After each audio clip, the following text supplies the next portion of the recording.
All right, it's live, so you should have the link to share the next session.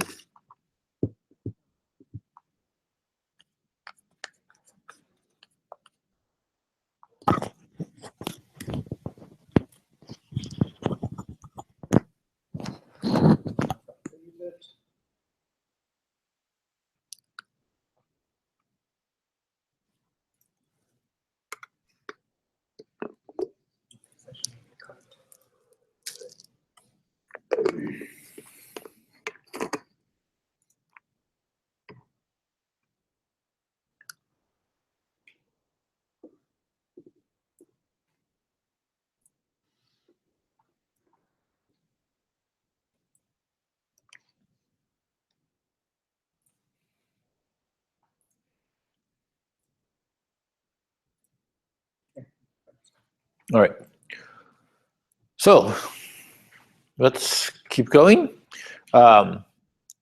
We have two sessions left, basically. One is the session on reinforcement learning, and one is the broader sort of what's happening in research and wrap up. Reinforcement learning is a whole giant field by itself. And so, yeah, this session will be a little bit higher level. I didn't pull in code examples because I tend to be a little bit bigger and longer than the previous stuff. But the idea is hopefully that by the end of this, you'll have a good sense of what reinforcement learning is, if you don't already know, and how it actually ties to deep learning, right? Why do people talk about these two things together these days? Yeah, and we'll talk about some applications in robotics and games. And I'll give you some pointers if you're interested in pursuing, learning more. There's certainly plenty to learn and lots of things out there to read and look at. So RL in general first.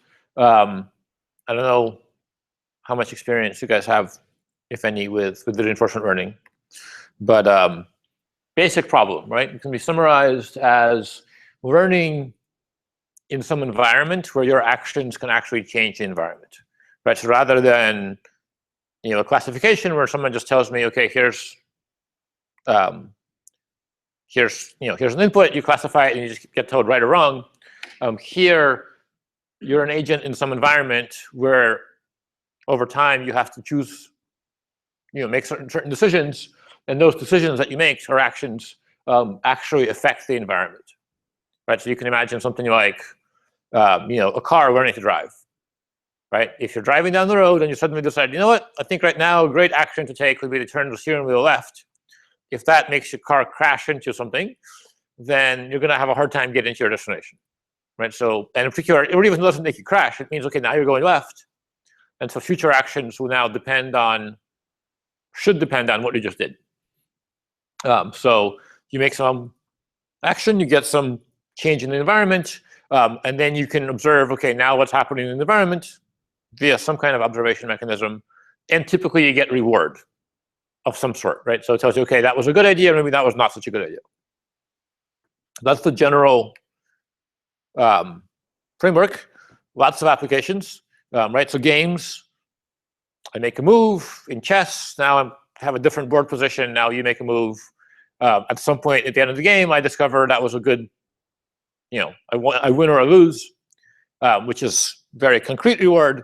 Throughout, I might also be able to get some kind of intuition, like, oh, I got one of your pieces. That was a good move, maybe. Buying ads, right? So if you're making an agent to buy Google AdWords, you can think of that as a reinforcement learning problem, right? I make decisions. How do I spend my money on ads? I get feedback. Okay, are people buying my products or services? Whatever I'm advertising, and it also potentially changes prices in the market, et cetera. Trading stocks, same thing. Optimization and control, sort of in supply chain, can also be thought in this way, right? If I decide to store some stuff, in some part of my warehouse, and I can't store future things there. Hiring people, medical treatment, I decided to do this. Here's what happened. You may or may not find out for a long time whether it was a good idea. lots more examples you can come up with. Okay, so right, in general, the model is, okay, we have the state of the world modeled in some way. We have some set of actions. We get rewards of some sort. And the goal is to learn to take actions that maximize some function of the reward, right? Either immediate reward or typically long-term reward, often with some kind of discounting. So let's quickly sort of think about what this might look like if you're thinking about stock trading as a reinforcement learning problem. So what's the state? Well, actually, what's any of the three things, right? What's the state or the action or the reward?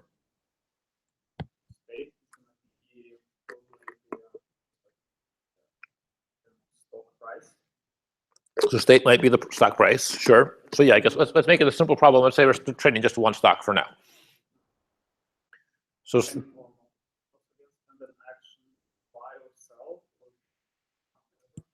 right, actions could be buy, sell, do nothing, and various more complicated things. The state definitely better include your budget, like where am I, and do I own some stock already? Basically, what my inventory is, what my budget is. Okay, what else?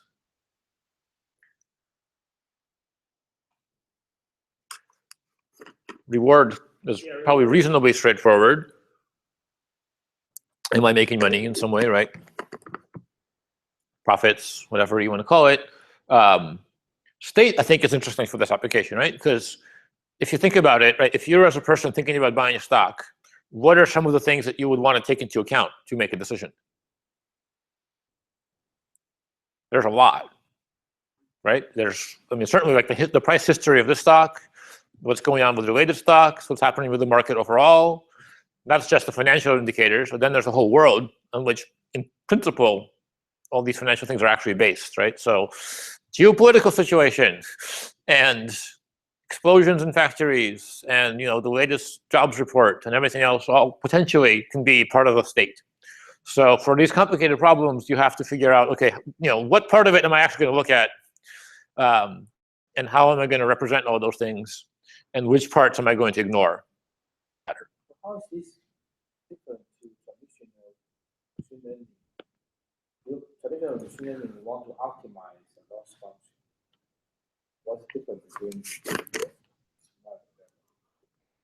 Sure. So how is this different from traditional machine learning, where you have a loss function? I think the main difference is that your actions, well, so sometimes you don't actually know what function exactly you're trying to optimize. I guess that can be true in traditional ML as well. Your actions can change the environment, right? So if I buy a lot of stock, the price will change. And again, if I'm making decisions in a sequence, the available actions and certainly the environment in which I'm operating depends on previous decisions that I've made. That's typically that's the main difference. Sometimes it's very, very clear, right? If you're doing robotics, and you're having a robot that's trying to learn to navigate in some environment and achieve some kind of goals, it's clear how you took an action, you decided to go this way, so now you're over there, not over here, and have a different set of possibilities available. Sometimes it's less obvious, and you can think about it kind of either way. It's actually not clear to me how it works. Let's say, like, in this context, like buying stock, let's say I buy stock. On the next thing, let's say the price goes up. Yep. So I get a reward for what I did previously, I guess. But then, like maybe later in the future, it will go down. Then, so I guess. Right. So I think defining reward is also can be non-trivial, right? So in some ways, and again, you can think about general sort of trading and what kind of things people optimize, right? If I buy a stock today and the price goes up tomorrow, should I get a reward or not? Maybe I shouldn't until I actually sell it, right? So I can say, okay, what was my actual revenue? Or maybe I need to represent it as some potential reward. If I'm doing long-term investing, my goal might be, okay, I want stability and sort of slow growth, etc. So yeah, I think this is why we did the exercise. It's not always trivial to model. Right. So why is this hard and why is it different from machine learning? Traditionally, your actions determine the future to some degree, right? If you mess up now, it can be hard to recover. Oftentimes, your observations of the world are noisy and incomplete. And so you don't just get like, here's the image, and now give me the right answer. You have noisy samples. There's this non-independence, which again is not unique to RL, but it's common to RL, where if I'm, well, yeah, basically, the future state depends on the previous state, and if I'm exploring some space, then I'm going to have lots of samples that are sort of relatively close to each other. Often, if I'm playing some game and making decisions, the state of the game changes often relatively slowly compared to how fast you're making decisions. And so, you're going to have a whole bunch of things all like in level 1 as I'm just starting, if I'm trying to play Super Mario Brothers. And then there's this exploitation challenge of not even knowing what all the possible states are in most realistic settings, and sometimes not even knowing what all the possible actions are, right? So, if you're trying to learn how to drive a car around Chicago, you might have to drive around a lot to figure out, okay, here's all the weird things that exist in various places in Chicago, right? Different size intersections, different light configurations, driving underneath the elevated subway, etc. And even more so than in other applications, often gathering data is expensive, right? If you have to actually drive a physical car around to gather data on what the environment looks like in different places, that's different than just dealing with sort of software. And again, all of these are somewhat application dependent. All right, so how do people think about this? Basically, there's typically 2 key elements. There's a policy which says, okay, given where I am, what do I do? Often written as pi, as a function of a state that's encoded in some way. And how do we come up with that policy? Well, typically we think of this quality function that says, given some state and some potential action, how good would that be? And so if I knew the set of all possible actions in the current state, and I knew how good they were going to be, then I would just take the one with the biggest Q value, and that would be my policy. If I don't know that, then that's the goal, right? How do I either learn a policy or learn a Q value? Those are sort of 2 general approaches. And then there's a final note here. Oftentimes, if I'm trying to maximize reward, I'm going to say, look, I'm going to value immediate reward more than really far off reward. So there's some discount factor, often written as gamma. So what's reward, right? If you're playing a game, you win or lose, that's easy. If there's some kind of points that you're getting, you want to get a high score, that's easy. If you're doing robotics and you're trying to make a robot that walks, if your robot falls over, maybe that's negative reward.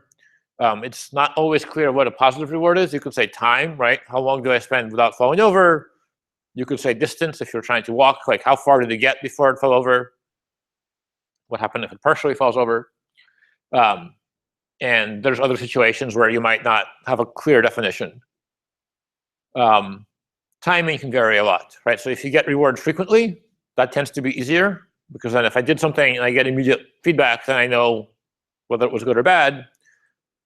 Chess is sort of an interesting example, right? Where I make a whole bunch of moves, and in the end I lose. Which of those moves were good or bad? Not clear. Right, so that's sort of that last problem of, reward credit assignment is what it's called in RL. Like, I did a bunch of different things. Eventually, something happened. Which of those things were really important? Which weren't? States also varies, right? Sometimes I know exactly what state I'm in. So if I'm playing chess, I can see exactly the state of the board. If I'm driving, I kind of know where I am, up to some error. If I'm trading stocks, depending on how all-encompassing you want to define the state, you only have very partial information. Number of states varies. And typically people make this Markov assumption which is kind of the same thing as we saw actually with our RNNs earlier, that says, I'm going to think of the state as encoding anything that's relevant about history. So given the state, I should know sort of everything that I might want to know to make a decision. Whether or not you actually kind of have all that information is a different question. But this is typically how people model things. Actions, same thing. Simple spaces, right? Do you want to move? Here's a set of valid actions. Go up or down, go left or right, etc. Might be continuous actions, right? Turn the steering wheel this many degrees to the left. Could be simple. Could be a vector, right? Adjust the servos in the robot using this, 18 parameters for the 18 different servos. 19 servos on my slide. Could potentially change over time, and the effective actions may or may not be known and deterministic. So again, if I'm playing tic-tac-toe and I put an X in the top left corner, there's going to be an X in the top left corner.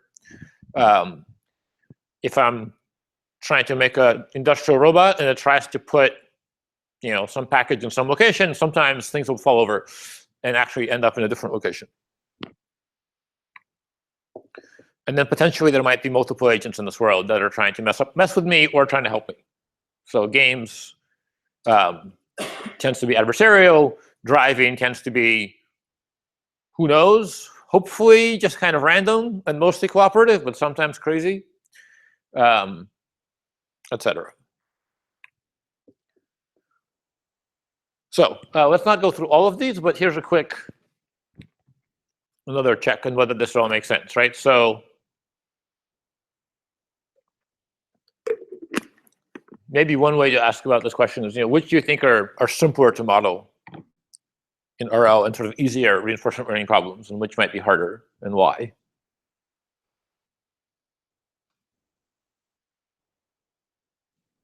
Yeah, like anything that's like a reward like so far away, one probably is very hard. So card games might be hard because you don't get a reward until the end of the game. Though in some ways, I could counter that and just saying like, look, the card game lasts a few minutes. And so I can play lots of games pretty quickly. Oh, can it play with itself, right? It can play with itself or it can play with someone else. But I'm just saying, compared to something like choose treatment for patient, where I might not know your health outcome, for 10 years. And so that's can be hard because I'm just not getting feedback very frequently. Card games are also interesting in that it's often a partial information, almost always a partial information kind of setting, right? Where I don't actually know the whole state. The whole point why the game is kind of fun is I can't see your cards. And so I have to figure out, okay, what cards might you have? How can I infer what you're doing based on what your actions are, et cetera? But at the same time, the action space is very, very simple, right? I know I have some cards. I know I can play one of them or two of them, whatever the rules are. But there's rules, and you can follow the rules. Whereas, again, in some of the other cases, it's much more vague or much more complicated. So it stocks is also sure it's very hard, just because there's very little signal. Trade stocks, right? So partly it's hard because there's lots of noise in the in the market. And I think really, right, I don't know that much about finance, but I know it's much more complicated than buy stock, sell stock, right? There's all these different options of what you can do, and hedge this and buy that and short this, etc. You can't play a lot of games to do explore, exploit, and stocks. What was that? You can't? You cannot a lot. Right. It's also hard to do exploration. At least it's expensive to do exploration. Well, I mean, you can do it because But I mean, you can backtest you things. could do like stocks depends on market liquidity and stuff like that. You may be able to trade one or two stocks at a particular price.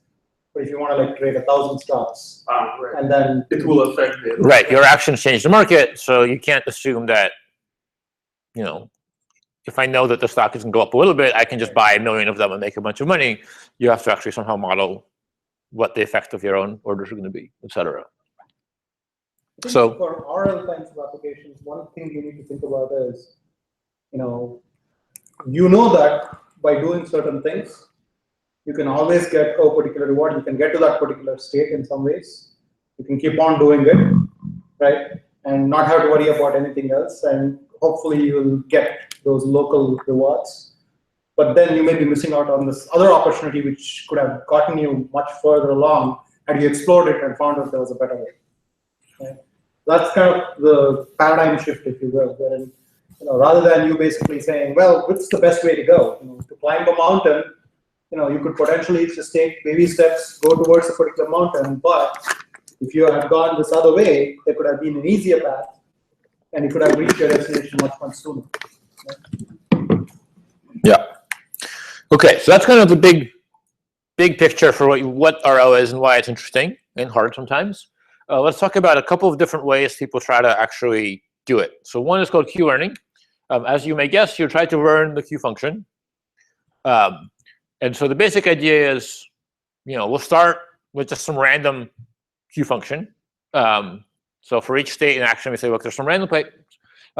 Observe what state you're in, take an action, see what reward you get, update the Q value to reflect the reward a little bit. So it's sort of you're averaging the old value plus, plus the reward, plus the discounted expected reward of what the next step is going to get you. And alpha basically just says, don't change the rewards too fast.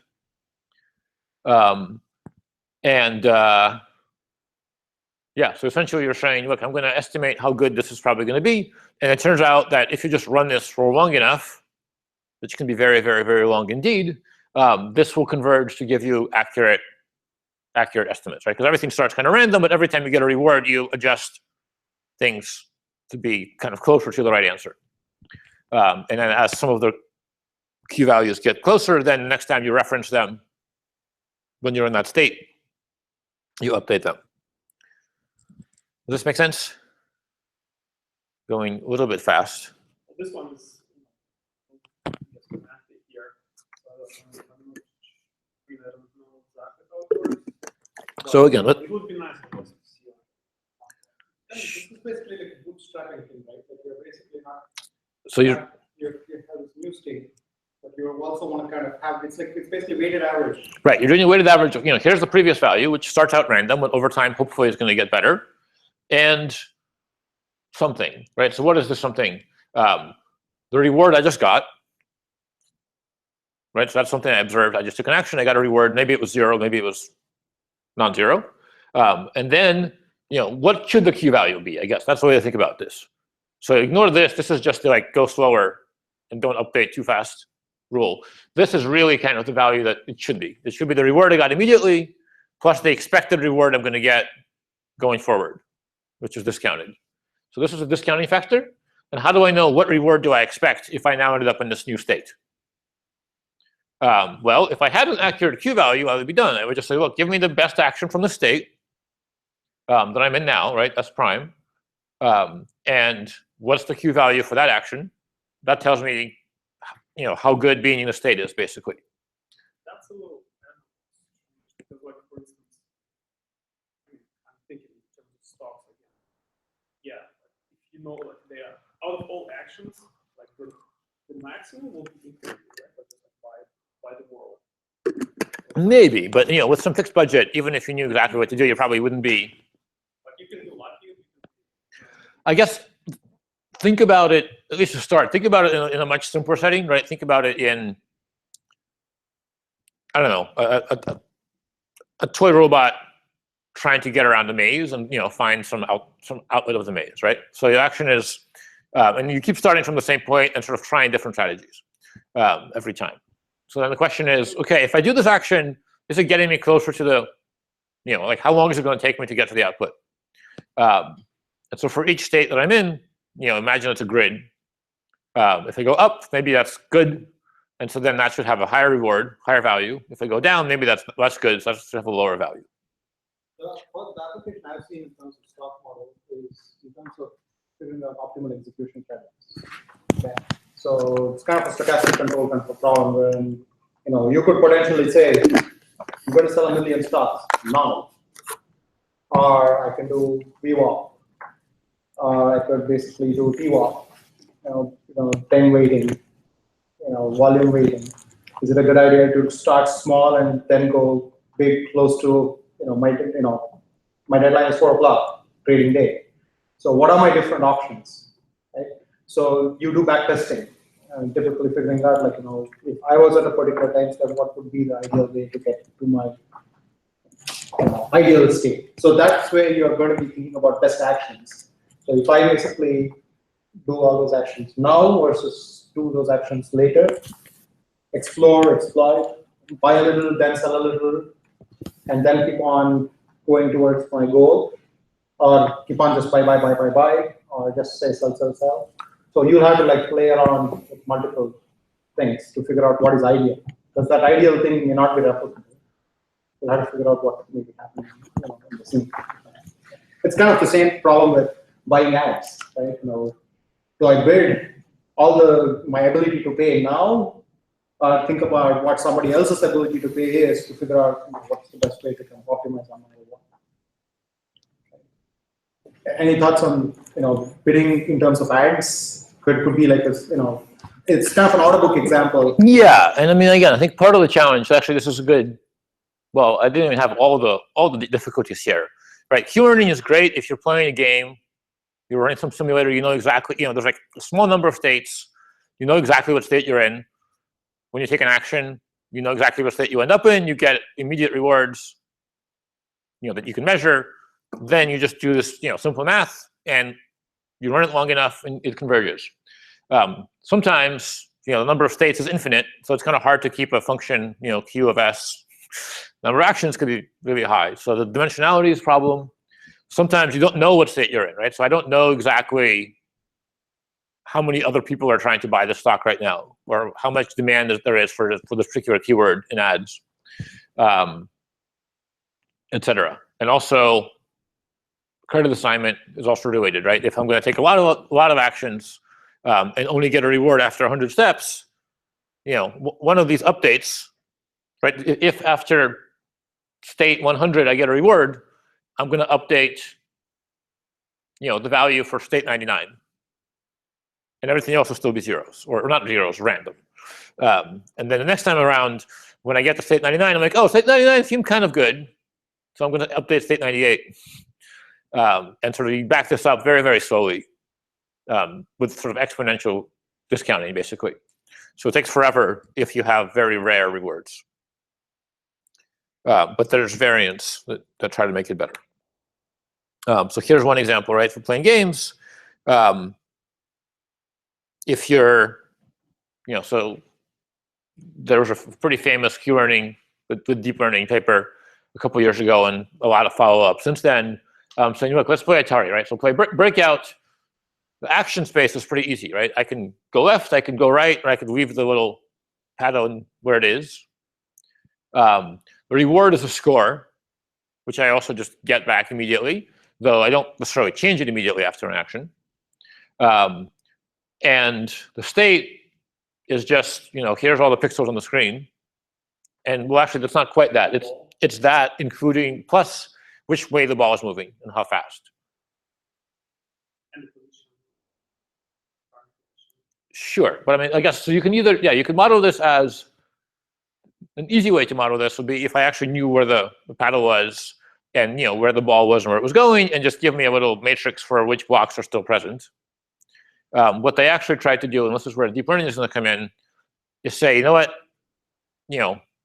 I can easily model Breakout that way, but let's try to make something that's more generic. So I'm just going to give you pixels, right? I'll show you the screen, and I'll tell you you can move. I'll give you 3 actions, which are going to correspond to left, right, stay, and I'll give you the score, and you have to figure out, given just a bunch of pixels, like what the heck do I do?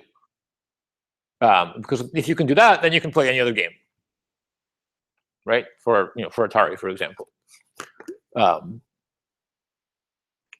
So that's. But it has to be some sort of LSD or something, because it doesn't know if you just give an image. I don't know where the ball is going. Right. So one question is, how do I give you enough information to know what's happening with the ball? What they did, basically, you can give it 2 or more frames of history, and then you can figure it out. So I think they in the paper, I think they use 4 frames. So they give you like the last 4,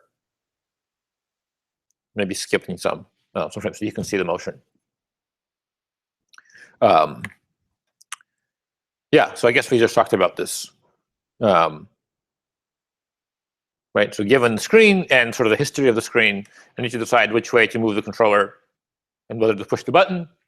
I see scores, and yeah, so that's the policy. And we already mentioned the history thing. That's an important note here. Right, so state space in the all pixel thing is really, really big, right? I'm not going to be able to say, okay, for all possible screens, here's what I should do, because I just can't enumerate them all. Not to mention the fact that history is even bigger. So what did you do instead? Basically, there's sort of a couple of ways you can do this, right? One is to say, look, we're going to approximate this Q function and try to learn a network that, let's take one on the left first. Given a state, right, so a couple of screens, and a potential action, go left, will predict, how good of an idea is this likely to be. And so, basically this will be a standard sort of convolutional network that takes our input pixels plus this one extra input for the action, and spits out a value. And if you could learn this network to do a reasonable job at predicting, then you can try, basically run it for all the possible actions, decide which one gives you the best estimate, and do that. What they actually did was a little bit more clever. Just computationally, it's faster. They just took the state and had the network spit out an estimate of how good all the actions are at the same time. That way, they only have to do one pass through the network to decide which action to take. Note that, of course, to train it, you're only going to get one of those. You only take one action, so you're only going to get feedback in one of them. And so you can only, you basically update the weights to get a higher probability, or higher score rather, for the action that you chose, and the others you just ignore.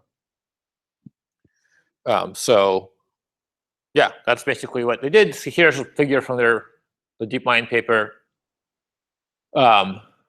Deep Q-learning, you take your image, you do convolutions. They had whatever, activation function, convolution, activation, convolution, activation. No, I guess 2 convolution layers.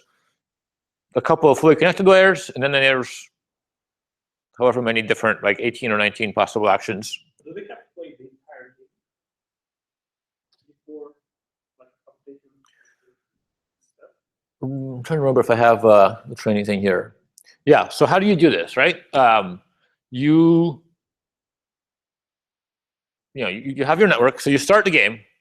Like, okay, so what do? I need to immediately take an action. You pick some random action, and then you see what happens to the score, right? So whenever the score changes, which in some games is very infrequent, in some games happens pretty regularly, you get feedback that says, oh, that was good. Oh, that was good. Oh, that was good. Oh, that was not so good. So when does Whenever, so there's a couple ways you can do it, right? One is for deciding when to take gradient updates. Every time you can do it, in theory you could do it every frame, right? You just see, I just took an action, I waited 50 milliseconds, and I see, yeah. So then if it's 0, then you just don't, nothing changes. And you're like, great, there was no error, I didn't get any feedback. Yeah, but it doesn't propagate, right? Because let's say we're talking about the parity. Yeah. The action of moving to the left, your score is actually one it will hit. Exactly. So you need to propagate that to this action, not to current action what's happening here. Right. So what you end up doing is you keep a history of a bunch of actions that you've taken.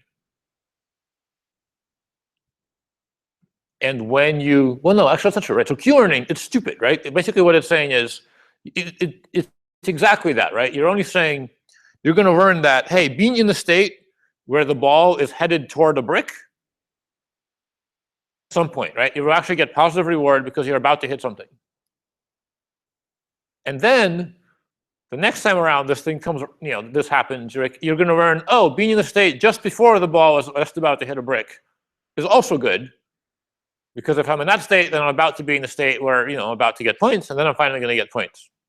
And then eventually you're going to, sort of back up these values to say, you know what, hitting the ball so that it starts going toward the bricks is good, because eventually I'm going to be in other states that I have high value. Right? So and this is why it takes forever. In fact, that's on my next slide, to train, because it's not really doing any planning. It's not saying like, oh, I understand there are objects and they're moving, and so once it's moving, it's going to get there.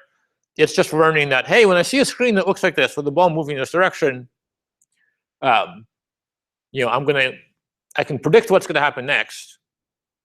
And if that next step, I've seen before and I think is good,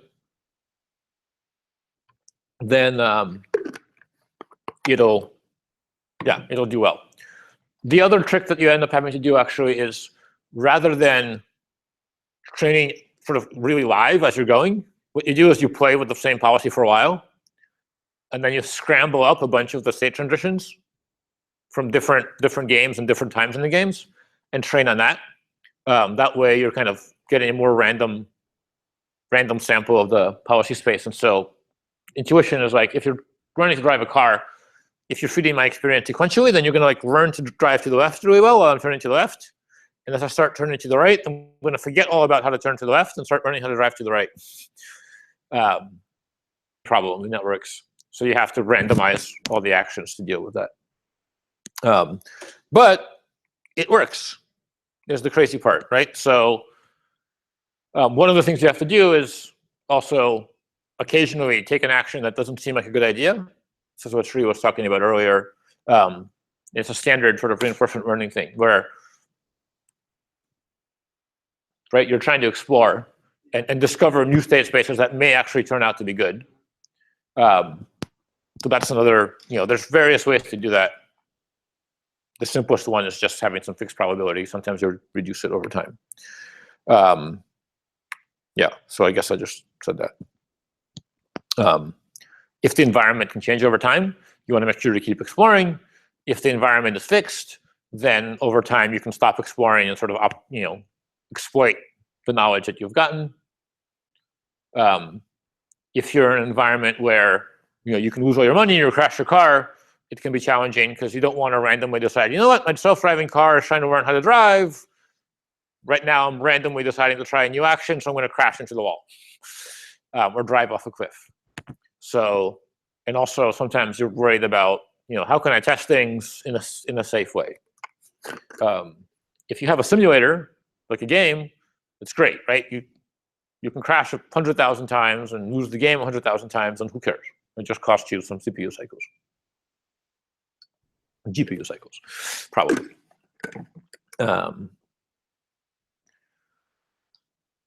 Okay, so there's a different way that you can try to do RL. Ultimately you're solving the same problem, but rather than running these Q values and saying, how good is this situation? I'm just going to say, forget that, just tell me what to do, right? So feed the network, here's Pong, like here's a bunch of pixels, what the screen looks like, again, with history, so you know if there's motion, and just train the network from that to probability of particular actions. So Pong is easy because there's only 2 actions, up or down. We do that, and again, if this network is trained, then we're happy, right? We're going to choose the right action, and we'll play the game well. So how do we do this? And the trick is, basically, it's kind of like supervised learning in the sense that if I knew that up was a good action, I could just do what we've been doing this whole time, right? I just backpropagate that, yes, that was good, increase the probability of up. If it wasn't a good action, then decrease. What we're going to do is pretend, right? So we're going to play a bunch of games with some fixed policy. So we'll start with a random policy, which is to say, a randomly initialized network in this case. And so it chooses a bunch of actions, however it does. And in the end, you get some feedback, right? So you win the game, or you win that round, or you don't. And then you just start again, you try again. And then we're going to say, you know what? I don't really know which of these actions was good or bad, but somehow in the first game, some of them must have been good. So we're just going to pretend they were all good. I guess, yeah, I forgot to mention, right? As we're going, we're going to basically keep track of what the network was at each of those times, so that if I do decide, you know what, this up over here, the top left, was a good action, I'll know how to update the gradients, back propagate the gradients, so that I can increase the probability of that action, and vice versa. And then, yeah, so that's what I just said. I forgot that I had this animated. When we lose, we will just reduce the probability of all the actions in the sequence, right? So apply the gradient update so that those probabilities are lower. And if we win, we increase the probability of all the actions in the sequence. And it turns out that if you repeat many, many, many times, this actually works, right? Because somehow, something about what you did presumably was good when you won. And so you're going to be a little bit more likely to do those actions next time, and a little bit less likely to do the actions that were bad. It's kind of silly because you're making all these updates that are sort of counterintuitive or wrong, at least random, and maybe worse. But on net, there's kind of a drift in the right direction. And so I think I can actually play this. Nope, I clearly cannot play this. Go here. So here's a video. Again, Karpathy has a little demo on reinforcement learning, playing Pong. So here's his deep neural network-based Pong player. Which one do you think? Gotta be the right one, right? Going crazy. It's like, and it's interesting, right? Because you can see, like, when it doesn't matter, it's pretty much random. It's just flailing around. When it does matter, it actually seems to do a pretty good job. Like, oh, I need to move toward the ball. But once the ball is already on its way to the other side, it's like, I'm just going to flail. But it learns after some, pretty large number of trials to, to do a pretty good job and win fairly consistently. You're saying it doesn't need right. So this just learned the policy, and again, of course, you can figure out.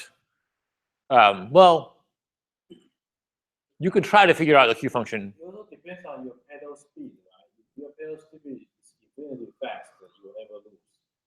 Sure, but I mean, this is playing a fixed game, right? So both sides have the same limitations on how fast they can move. Okay, but you can see that the green one actually moves much faster than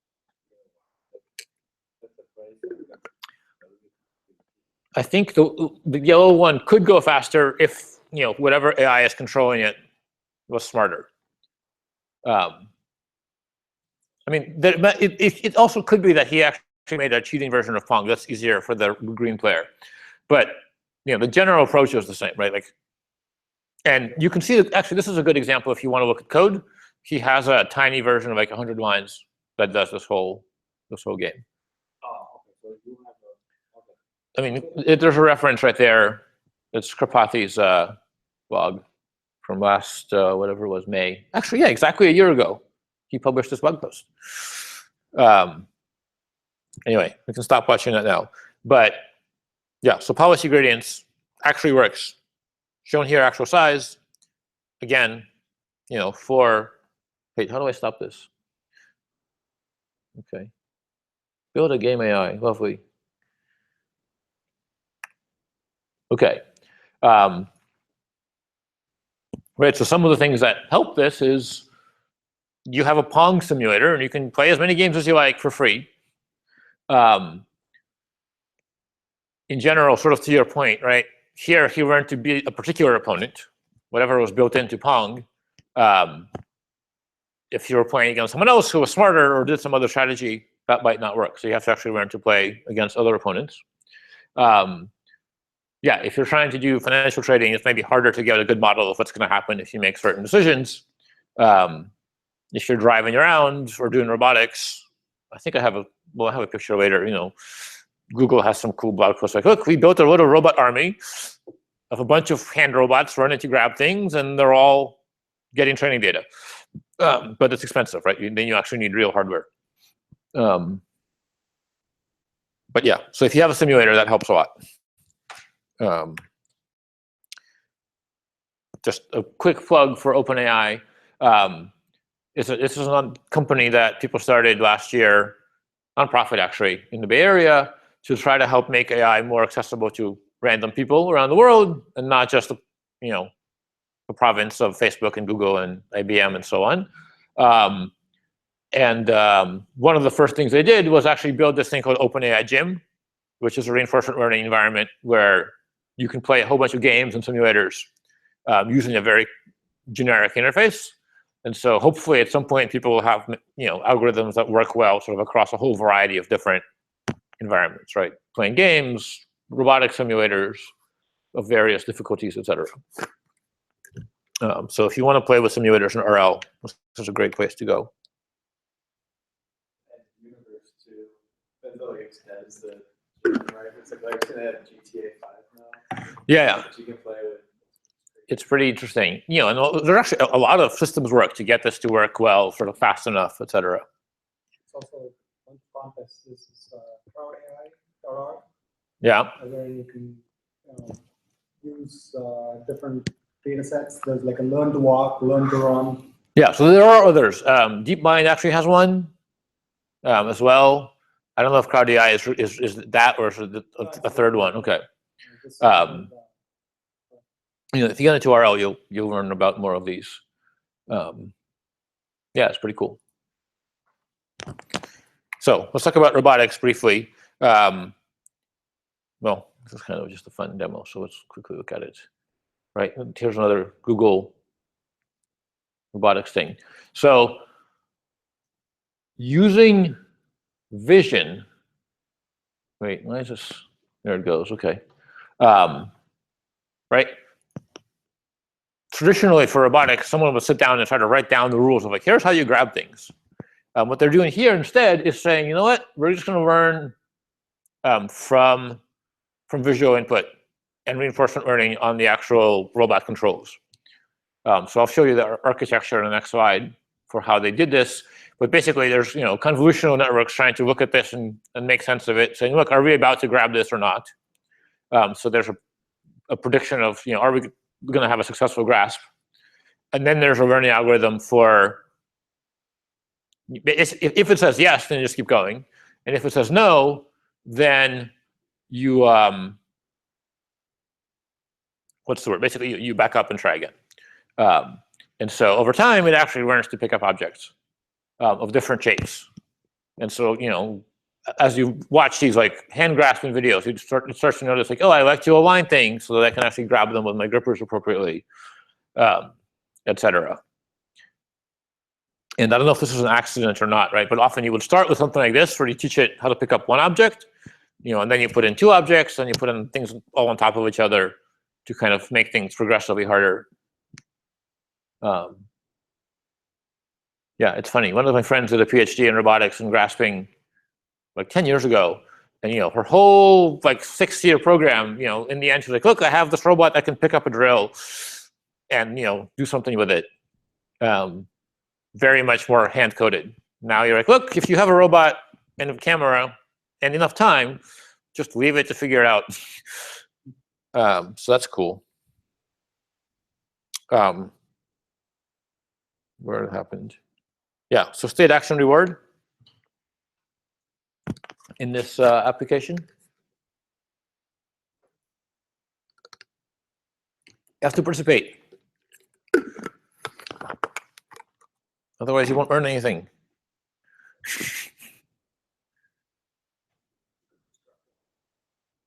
Happens.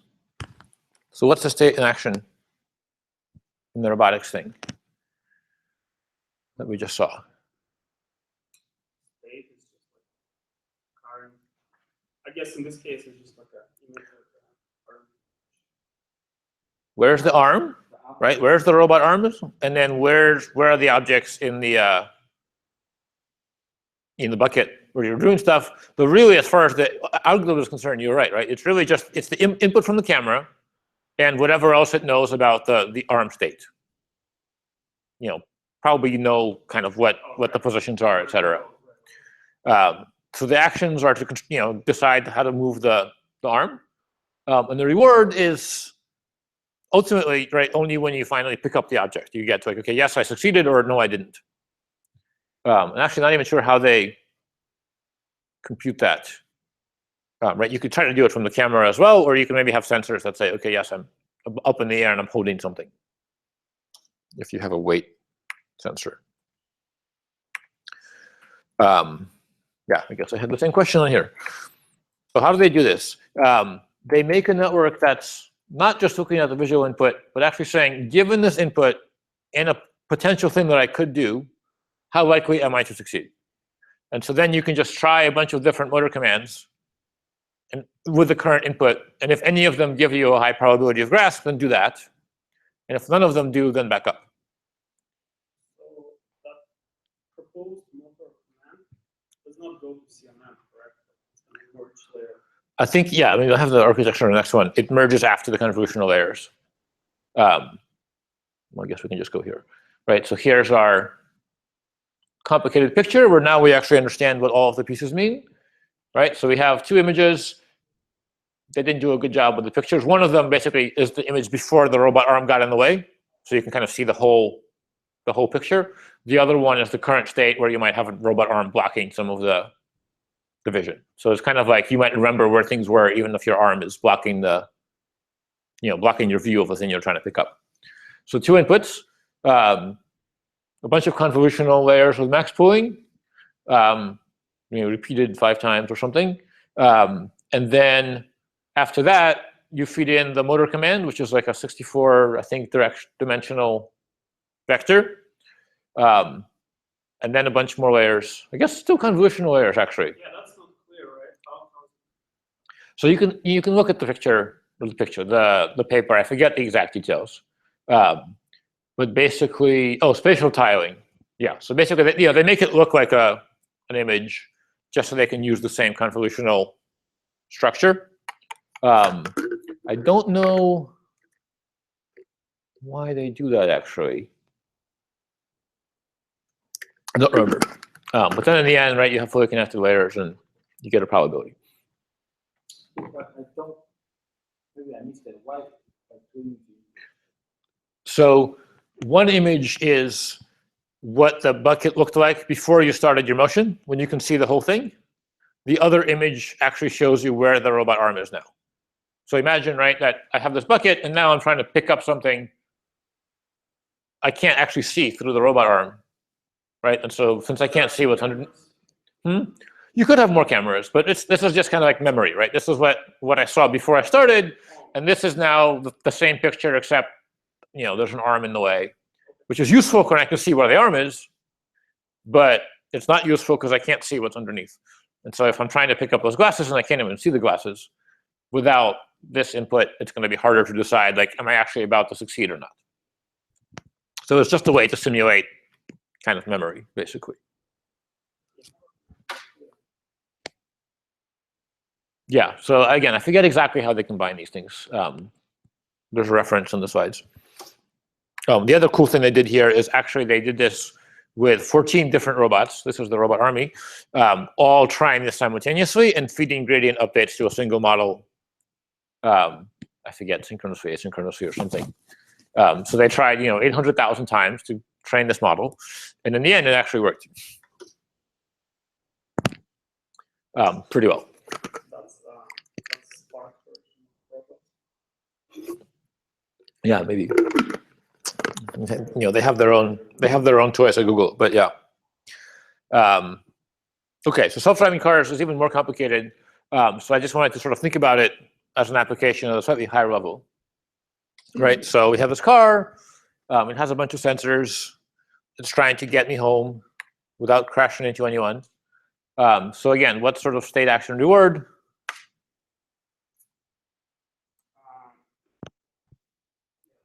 State again, I guess, is the image or set of images, however many. State is where I am and sort of what's going on with my sensors, right? So whether it's visual sensors or laser rangefinders, or whatever else you have, audio, etc. Maybe collision sensors. Maybe I just hit something. So that's the state. Maybe also like current state of whatever speed.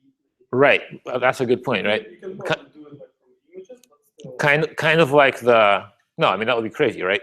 Kind of like for Pong, you need to actually know what's happening with the car. So what's my velocity? What's the angle at which way are the wheels facing?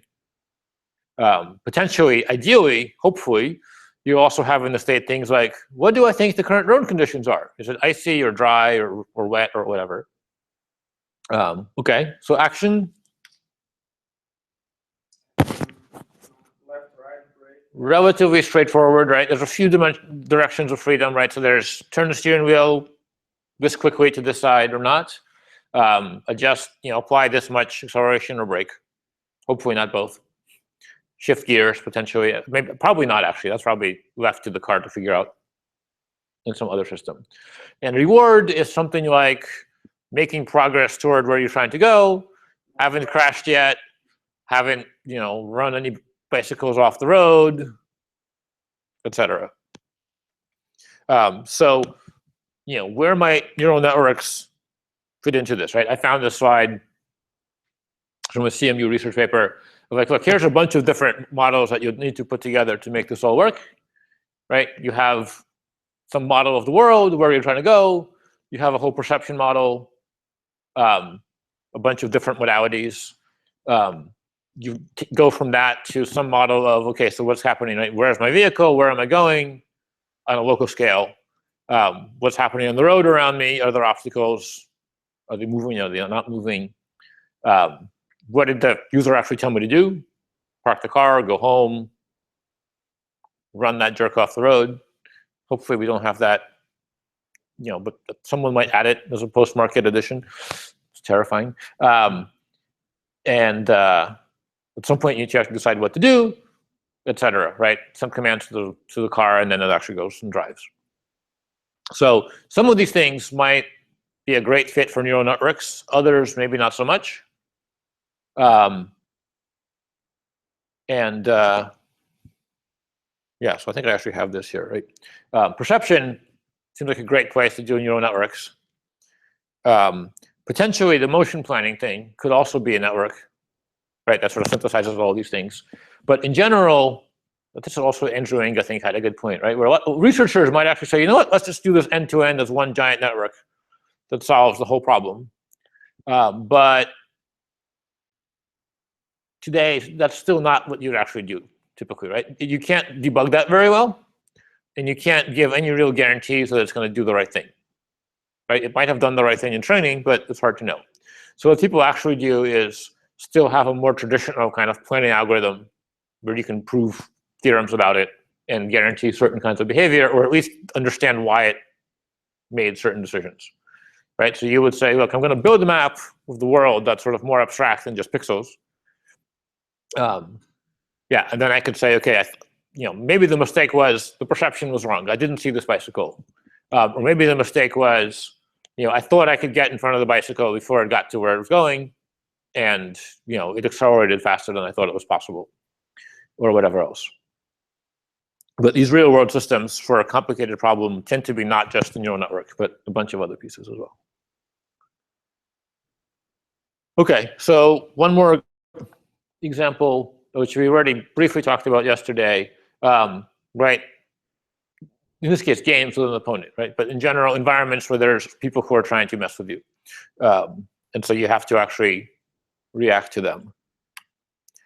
So AlphaGo, that's sort of the most hyped, at least recent example. And I think also probably the most impressive, right? Go was a game that, well, it's very, very simple to describe, right? Just put your stones on the board and surround other people's stones. And 10 years ago, or less than 10 years ago, when we were teaching, I was teaching machine learning, we were talking about game playing. Like, look, people figured out how to win chess, people figured out how to win backgammon, etc. Go is incredibly hard, and we're going to take forever to figure out how to solve it because there's so many moves that are possible. And there's really no structure. Like for chess, a lot of what helped actually IBM, I guess, again, win chess was that people could describe what a good position looked like in terms of, actually a lot of in terms of the different pieces, right? You say, look, if you take the person's queen, then that's great, and if you take their knight, that's less good but still useful, etc. Go all the pieces are the same, right? It's just a bunch of stones. So you really have to do kind of pattern recognition and figure out, okay, given this arrangement, is this good or bad? And there are several hundred moves possible typically at most game positions. So the branching factor is really high. If you try to look ahead many moves, the number of positions you have to consider is huge. And yet, now people can play better than the world. Fine, I think we've done enough of these, right? So whose turn it is plus the board position is the state.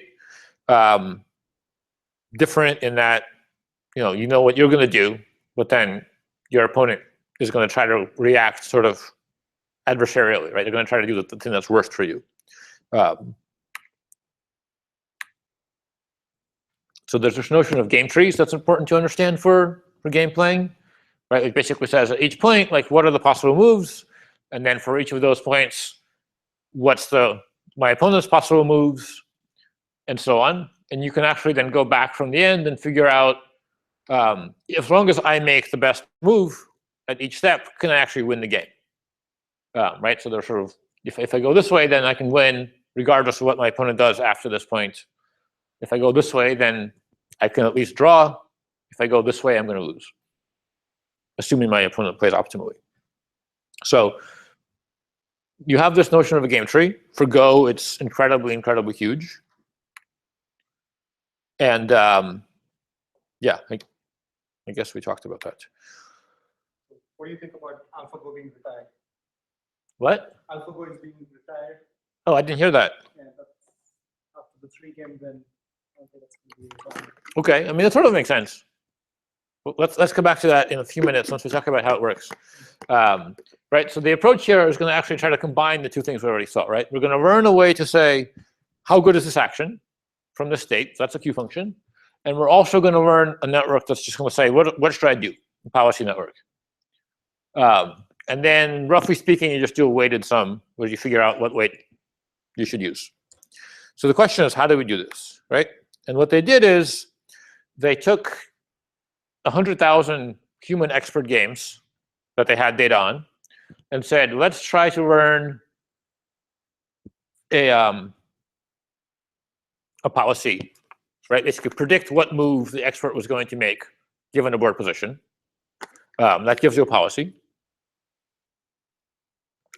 And given that, you can then play the thing against itself and keep using that policy and learn the value network, right? So the value network says, how good is this position? And how good would a particular move be? Well, to simulate that, you can basically just try that move, and assuming, say, look, if both of us are going to use the same policy, and I try this move, let me just run the game to the end after this move using the policy, which we think is reasonably good, and see what happens. If I win, then good. If I don't win, not so good. Because the policy is randomized, you actually do that a bunch of times, right? So you might do that 500 times and say, okay, if I tried this 500 times using your policy and selecting actions according to the distribution that the policy gives me, I won 80% of the time. So maybe this is a good move. And so then over time, you keep adjusting those two networks. And the networks themselves are shown over there. They're basically, simple convolutional networks with this extra input of, where am I putting the stone for the which one? For the policy? No, for the value network. And the policy network just gives you the output that's like a probability distribution over all the positions on the board. Again, there's more details, obviously, in their paper. But the crazy thing is, it actually works. One other, I guess, trick that was interesting, there's a correlation thing, right? So credit assignment, again, is Reader's ugly head, where you play this game, you make a bunch of moves, in the end, you win. Which of those moves should you reinforce? If you reinforce all of them, then that is sort of the basic policy gradient thing, but that's really, really noisy. So they cheat. They say, you know what? I'm just going to pick one move from the whole game, and I'm only going to look at that move and reinforce that move if you won, and de-reinforce it, de-emphasize that move if you lost. And if you're Google and have lots of data centers, it works pretty well. It's- Question is, why do you need a value? Like, basically, function? I don't understand. If you have a policy, then what's the point? The point, so if you had an optimal policy, you wouldn't need it. But the point is, Here, let's say, like, you said that they were. right, but basically the point is, if combining the two ended up giving you better performance, right? So if you use just the value network and if you use just the policy network, I think both got you to roughly expert level performance. But if you combine them in a clever way, actually not even that clever, then it got so big that they're going to retire it, I guess. I think if you think about it a little bit more, right? I think the policy network gives you that pattern recognition piece. Maybe that's the way to think about it, right? It says, look, I think just at a glance, right? An expert in Go looks at this board and within seconds could tell you, like, you know what? I think I'm going to go here. But they don't. Then they pause and they think about it for a while and they say, okay, so if I go here, what's going to happen? And then they might change their mind, like, actually, that was a terrible move, right? So that's the same thing you're going to do here. You're going to say, look, I have some opinion on what I should do just looking at this board, but then I'm actually going to go and simulate, 500 different games based on making different possible moves using this value function, and see which ones of those work well, right? So basically, the policy network gives you some sense of what seems to be a good idea, and then you can actually explore that using tree search to get a better sense of, is it actually a good idea? And so if you get into weird positions where your policy isn't very good, you might still be able to back out like, oh, okay, I should do something different. So I think that's a good way to think about it. And again, more details in various talks and papers. Yeah, I just said that. Fine. So yeah, one against Lee Sedol, who was really good last year. It just beat the world champion pretty handily a few weeks ago. It really is doing something, that you might call intelligent, right? Previous Go programs would kind of, be copying stuff that they saw in all these expert games that were trained on. Here, it was really coming up with things that people were like, look, here's an expert. Like one expert says, right? I would have slapped the student for playing the strategy. And there was a moment in the Lee Sedol match last year where it was like, it bids a move that, people have always said, like, do not do this. This is a terrible, terrible idea. And then, 2 hours later, like, oh, crap, that was brilliant. So people are learning from, well, I guess we're learning from AlphaGo if they're going to turn it off. I'm sure someone else will rebuild it at this point. Yeah, so, right, we're done, right? There was all this hype, like, AI is solved. It's not solved. We have a simulator. We can describe the game incompletely. We can play 30 million games. It's not generalizable to anything else, like the actual model, right? The approaches, of course, is. That's why they're spent all this time on it. But yeah, still lots to do. I guess one other thing I should mention for games that's happened last fall-ish, I guess. Poker is also now mostly solved. For a long time, people were trying to sort of solve smaller versions. Now there's AIs that can actually beat the best human players in poker, which is interesting because that's not a complete information game, right? You actually don't know what cards people have. People can bluff, and so it's harder in that sense. Goal at least is kind of, I mean, okay, fine, they did it, but the goal itself, like it's, you can give like an advantage to the person, and then you won't be able to beat it, I'm sure. If you give like Yeah, sure. I mean, I think for a long time, right, it was the other way. It was like, okay, how many stones am I going to give the AI yeah, to go first sure. before I mean, it can actually be there's competitive? some work to do. Potentially, yeah. I mean, I think for Google, maybe not, because they're like, look, we figured this out. We have lots of people who are paying lots of money. They can go work on other problems now. So for poker, it was the University of British Columbia researchers. That's one. I think there's also They have like a Thomas and Holmes group. deep stack. It's a good paper to go through on their approach, called the deep stack approach. Also on Science Mag. More of a English version. Yeah, so lots of stuff out there on RL. I picked just a couple of things to throw in here. If you want to know more, by all means, ask me. But the Kripathi blog I already mentioned is a great sort of fairly brief explanation. There's a standard textbook that actually has a new edition coming out this year, and a couple of good online courses, and so on. Free copy of the book available still online. No, okay, I think I have it from sent it to me. Yeah, reinforcement learning is interesting. It's getting to the point where it's actually being useful. I'm actually talking to a company about potentially working there in Berkeley that's doing RL for like industrial optimization and automation. And they have customers that are trying to actually deploy this stuff. So in that sense, it's interesting. On the other hand, there's still a lot of work to do, which is, I guess, a good segue to our next session and last session. Should we take a 5-minute break, maybe? Is that okay? Let's take a 5-minute break. At least I want to get some more water. You're going to stop that session? I'm going to stop this session and turn a new one. We will be right back.